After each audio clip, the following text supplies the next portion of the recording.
There are so many takes on fried rice, and so many different cultures do it so differently. But my favorite would have to be the Thai basil fried rice because it's sweet, it's savory, and most definitely spicy. Using a mortar and pestle is best for this recipe, but if you don't, that's fine. You could always just use a food processor, and into your mortar goes in some garlic, some shallots, and your Thai chili. I will then infuse that with some of the Thai basil. That way your fried rice has an underlying sweetness to it, and you will see that all around your fried rice. And a pinch of salt. Whenever you're using your mortar and pestle to grind any aromatics, it's always good to add a pinch of salt just to break your aromatics down even more. This may take a couple minutes, but just keep grinding it down till you get a pasty like consistency like this, and you're about done with your aromatics. So it took me a couple years to kind of perfect this recipe to my liking, and what I found was that cutting the chicken into thin slices made the chicken absorb my marinade better. So for my marinade, I'll put in some sesame oil, some fish sauce to the chicken, and I will also then put some white pepper just to give it a little bit more of a smoky taste to it, which you don't get when you're cooking at home on your wok, rather than like when you're in a restaurant. The fire is bigger, so therefore it has more of a smokiness to it. I will then also put some of my aromatics in there just to give my chicken some more spiciness to it. And whatever I have left, I will then put into my wok and lay down my foundation of my fried rice.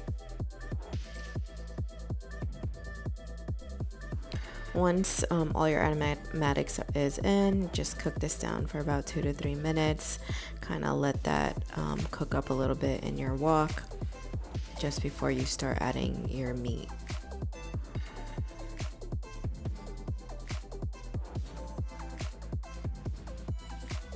So once I added my chicken, I then will just let that rest for a little bit without touching it. Therefore, it gives it just a little bit of char to it. And you can move it a little bit here and there just to kind of make sure that all your chicken is touching down to the wok.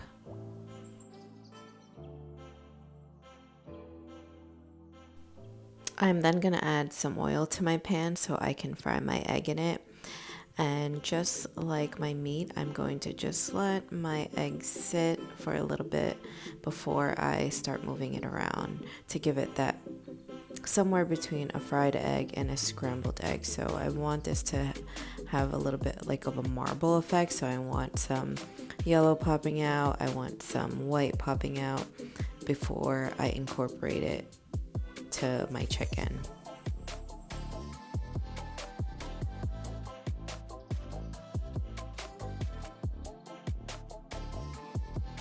So once you've incorporated your eggs and your chicken with your aromatics, you're then going to build more flavor to your fried rice. Now you're going to add about 2 tablespoons of fish sauce.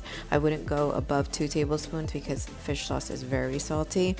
And then to that, I'm going to add just Thai soy sauce, regular Thai soy sauce, just to give it that brown color to your fried rice.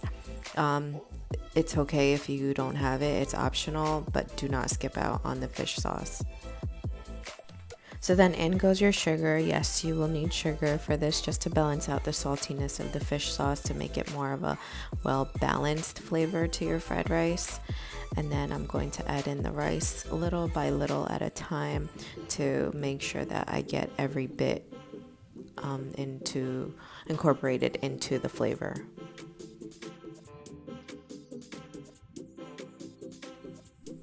So frying your rice might take a little effort, and sometimes you might need 2 hands, but definitely you will need some patience in here. And just make sure that you break down the rice and maybe push it back. What I like to do is I take my wooden spoon, I take some rice and I push it towards the wok, just like so, and to kind of flatten it out and then incorporate everything all together. It gets easier as the rice gets more fried in with the oil and all the seasoning that's already in your rice. So in goes the last of my rice, and it's good to work in batches for this. That will make sure that each piece of your rice gets fried and it'll get mixed in with all the seasonings that you've put already. And if you see that your rice is a little tough and stubborn to work with, you can also add a little bit of oil sometimes. That way it gives it a little bit more moisture to work with.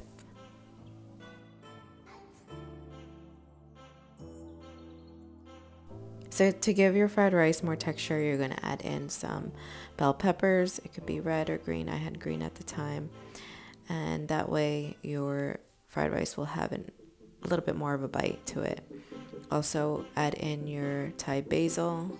This is what makes the Thai basil fried rice Thai basil fried rice. And this is why it's in the name. And this basil, it's different from the Italian basil. This is, I think, to me a little bit more sweeter, and it just gives your fried rice that very aromatic sweetness to it, and it's just so super delicious.